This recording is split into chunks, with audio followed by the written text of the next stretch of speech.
Check it out, guys, I'm back with my video response to episode 268 and another fine episode from the Bliss there and a surprise interview. I thought that was absolutely fantastic.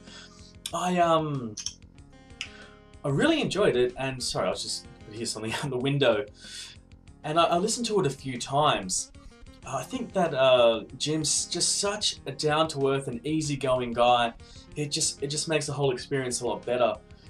On a negative note, I've been trying to look for it all week before I did this video, so I'll keep this video short because there's another episode to do too. But I was trying to look for a video. I used to listen to a podcast called The Metalcast. It's out of Europe somewhere, I can't remember, I haven't listened to it in a while. And they had an interview with, I don't know what member of the band it was from Amon Amarth, sort of black metal, I guess, Viking-inspired metal band. And there was this attitude they had when the band member was, well, I had an interview and it was just not enjoyable. They were saying basically, we don't give a crap about the fans, we don't care about this, we just want to make music. If they don't like it, they can go blow themselves, whatever. And you know, ever since I heard that interview, it really upset me, and it really made me think about other people and how other musicians get interviewed and how they react as well. And like you were saying with Jim, Paul Gilbert and Jim, you know, just seemed like they were actually really excited to be interviewed. And I just think it's really great. They know how to answer the questions properly. There were no awkward pauses, anything like that. There's always a good, funny story to go to, and I just really enjoyed it. I haven't listened to the episode for about a week now, but I just wanted to get this video done. Time is of the essence at the moment, but I just, you know, really enjoyed the episode. I really like a couple of the stories that sort of stick in my mind with Jim is the fact that he has changed his name from Skinny Jim No.9 Blacktops to the No.9 Blacktops, which I think is really cool. You know, sort of bringing it in sort of a band thing, and yeah, I just, you know, because sometimes when you think of Skinny Jim and No.9 Blacktops, you just think it's Skinny Jim, then he gets a bunch of session players, and I guess maybe it's different this time. Maybe these people are really all part of the band. So, but anyway, it is a little easier to remember and that sort of thing.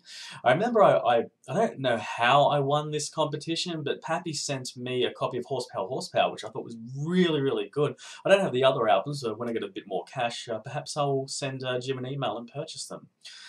However, a few things that stick out in my mind is No.9 Blacktops, the sign that Jim got, the original road sign that's hanging up in his kitchen. That is way cool.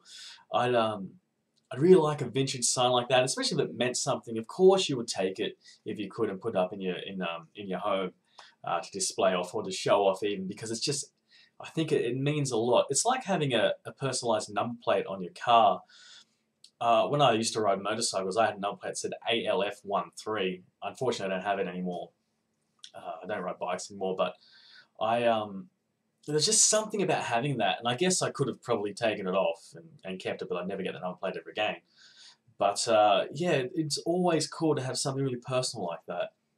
So that's one thing that really stuck out. Another thing is just how relaxed Jim is, and how he was saying that he'll go out of his way when some bands come to his local town to make them feel welcome. I think that is just unbelievable. It's, you know, something from one musician to another, just showing them that, you know, we're so happy that you're here, really excited about the show, and we want to make you feel welcome.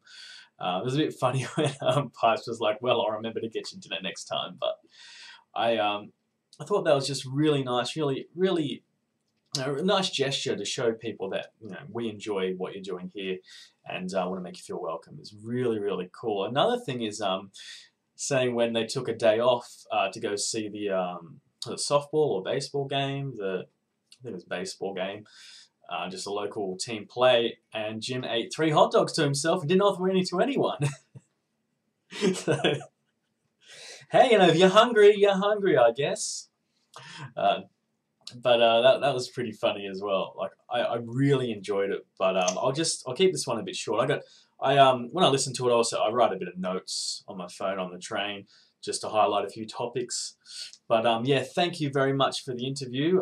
Thank you, Jim. Thank you to the host, because it was really cool, nice and Nice and refreshing thing to listen to. What have I got here? PT going back to college. Interesting. Now I saw a few of the Bliss folk on Google Plus. Yes, Google Plus. Talking about this sort of thing, and I saw a video that Steve Clark posted up, which I thought was pretty good for one of his early videos. I don't think it's his very first video, but it was a really good effort, really well spoken, quite confident compared to the rubbish I used to put out, or still put out, I should say.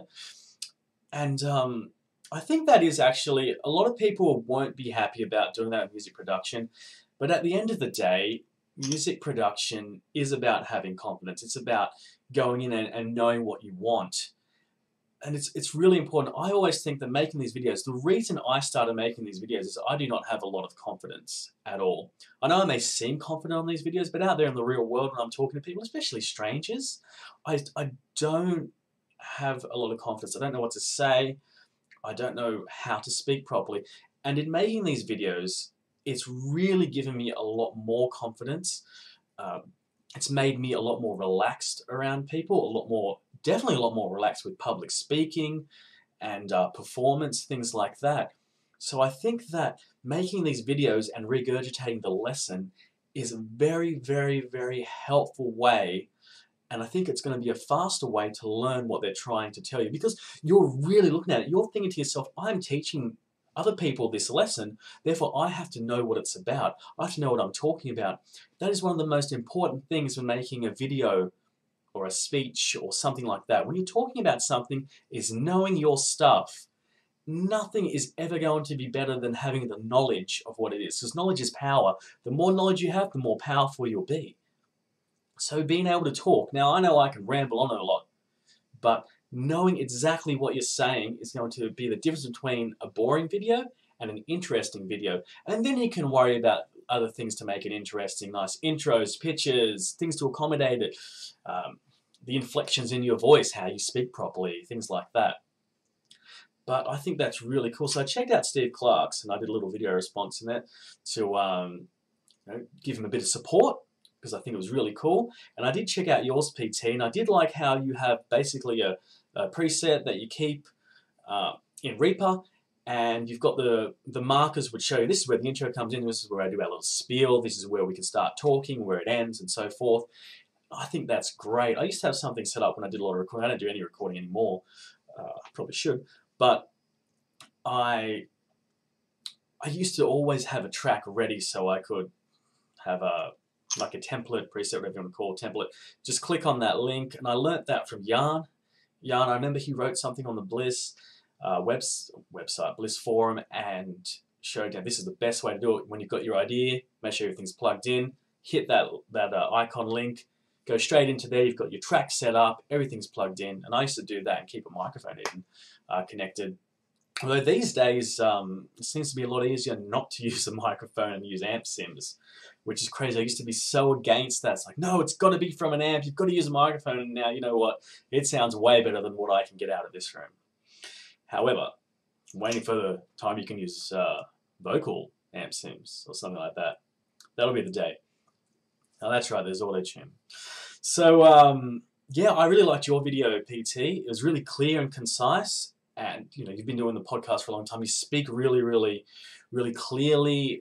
You're easy to understand, straight to the point, and I thought it was great. Really cool video, and I'm sure you guys, everyone that's doing these things, if you don't mind, if you could, share the videos somewhere with me if I'm too ignorant to find out where they are or whatever, if that's the right word, and because I'd like to see them as well. As you guys know, I'm big on making the videos, not because I'm too lazy to type.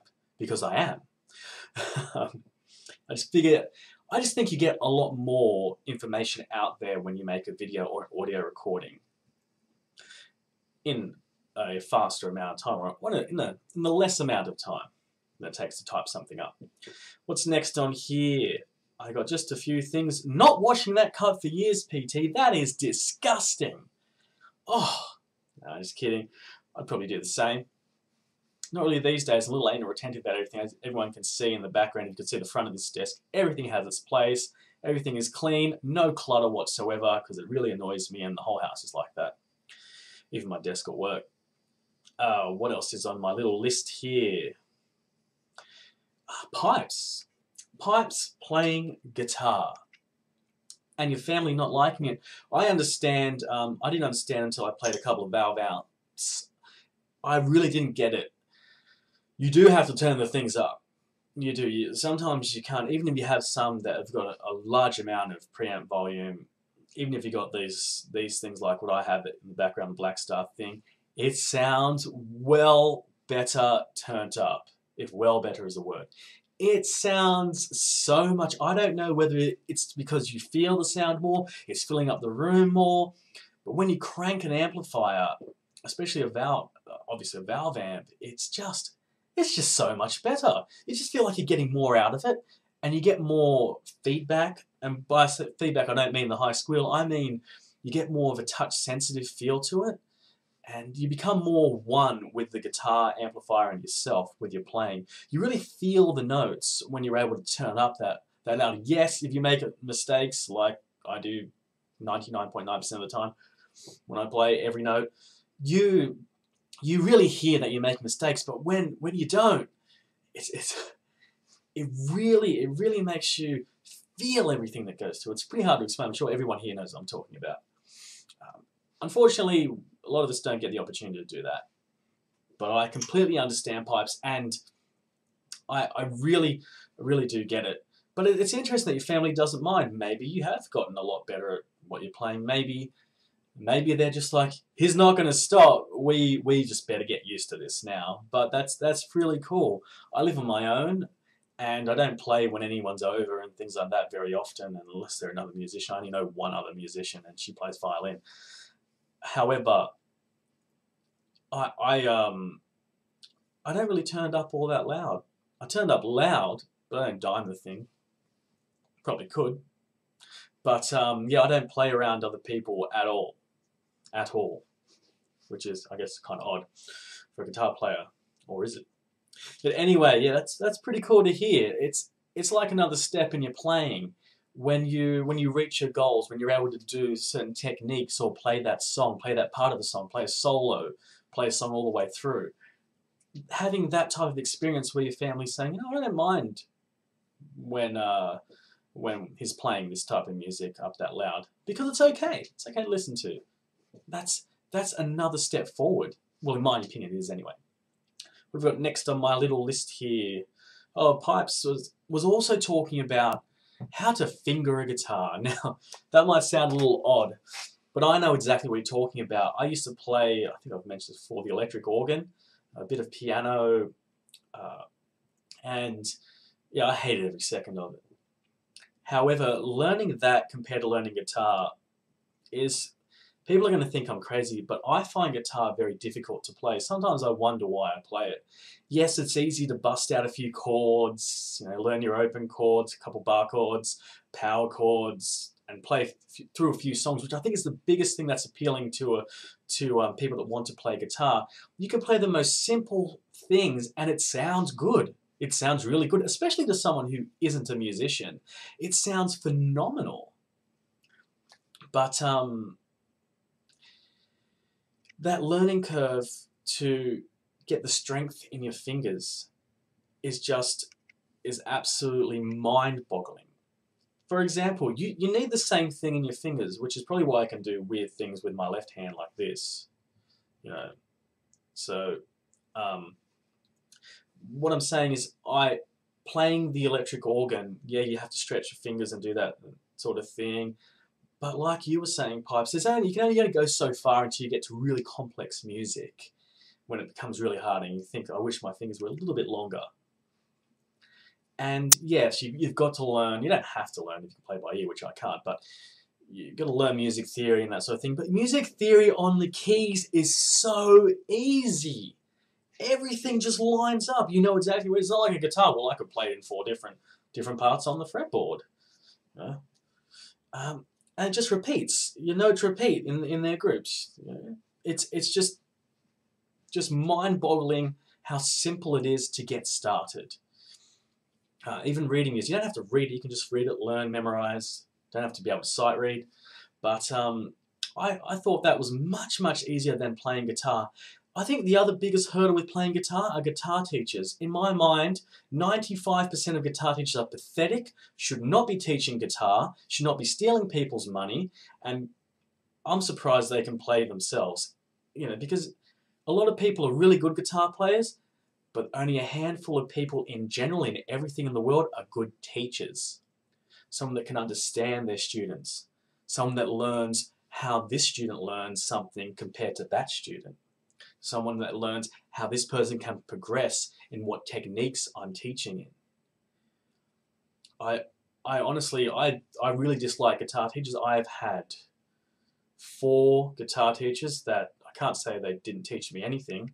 Well, I taught myself a lot, but they're just stealing your money. And maybe I'm quite anal retentive about things. Perhaps I'm the type of person that gets the lesson, takes it home, and I go through it like crazy, come back, because I want to impress my teacher.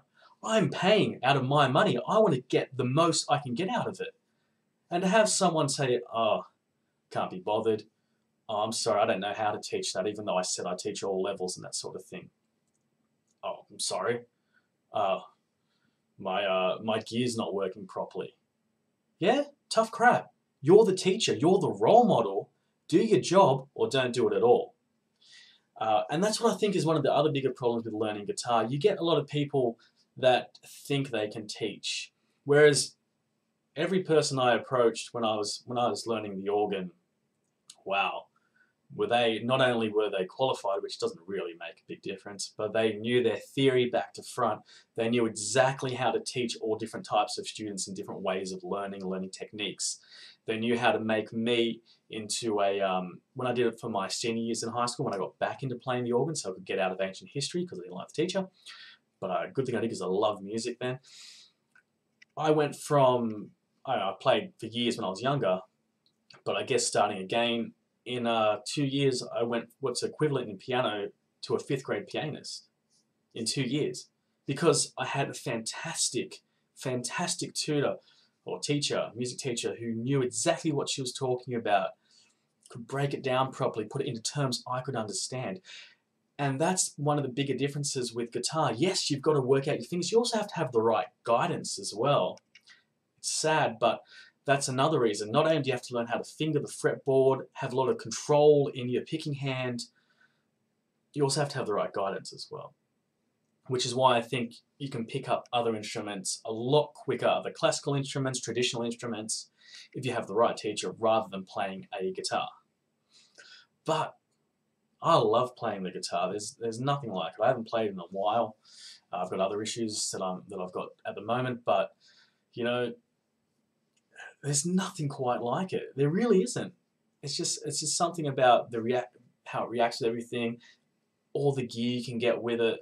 I know you have gas. You hear like classical musicians have gas as well, but they have gas for the one thing. Therefore, I just want this instrument, that instrument, which costs as much as a small car sometimes.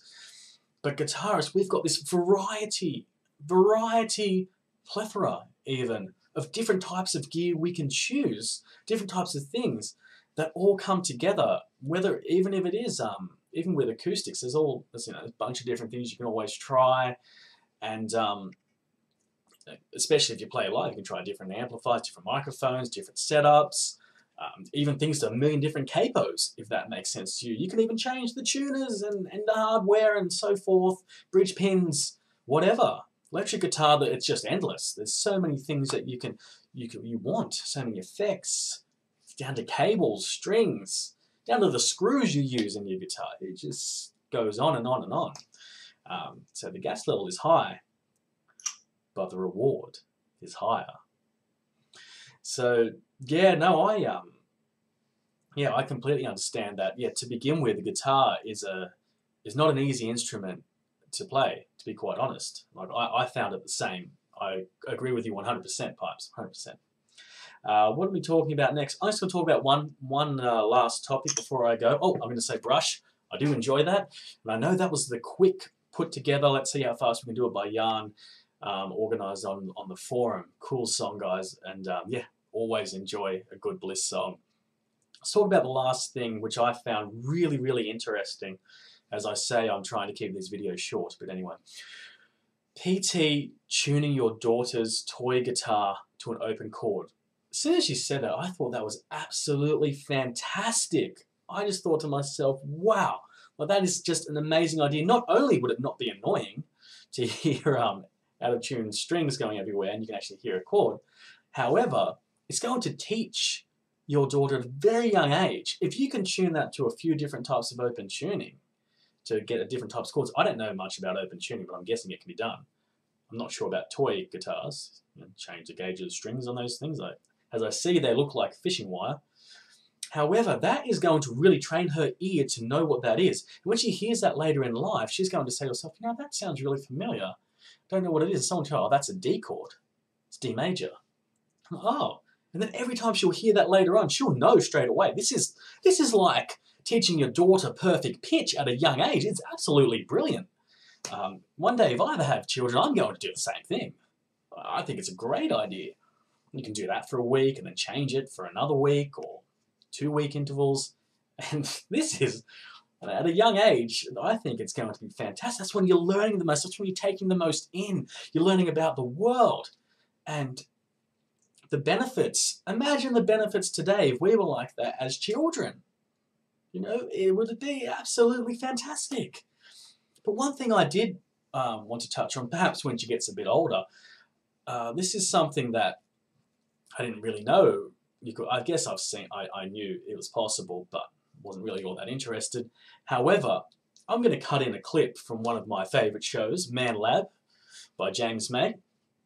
And he teaches you how to tune to, what is it, open fifths or whatever, fifths, so that you can do one finger chords, up and down the neck. One finger makes a chord. And so you can fake guitar, or so to say. Well, I guess you're still playing it. So I remember seeing a band, and there was a singer there. She was only the singer, but every now and then, I guess they needed another guitar in the band, because they're all chicks. Of course, really ridiculously good-looking singer, one guitar player, and bass player, drummer. That was it. So 4-piece. And every now and then they need another guitar. And I remember seeing so the singer would strap on a guitar, sing, and you'd see just one finger going up and down, or supporting it like this, like 2 fingers up and down. And I was thinking, that's weird. I mean, drop D sort of tuning sort of thing. You know, 1-finger chords.